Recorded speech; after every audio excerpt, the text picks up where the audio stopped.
வைகை அணையில் உபரி நீர் வெளியேற்றம் 5 மாவட்ட கரையோர மக்களுக்கு வெள்ள அபாய எச்சரிக்கை.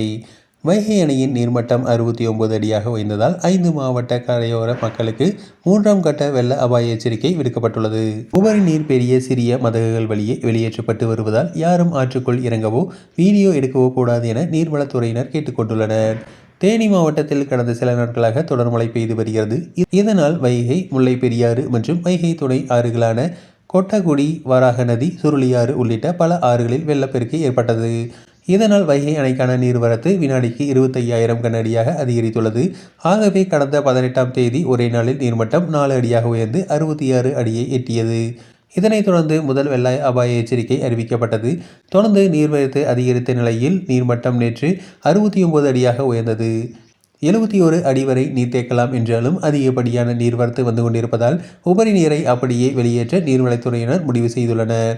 இதற்காக 3வது வெள்ள அபாய எச்சரிக்கை விடுக்கப்பட்டுள்ளது.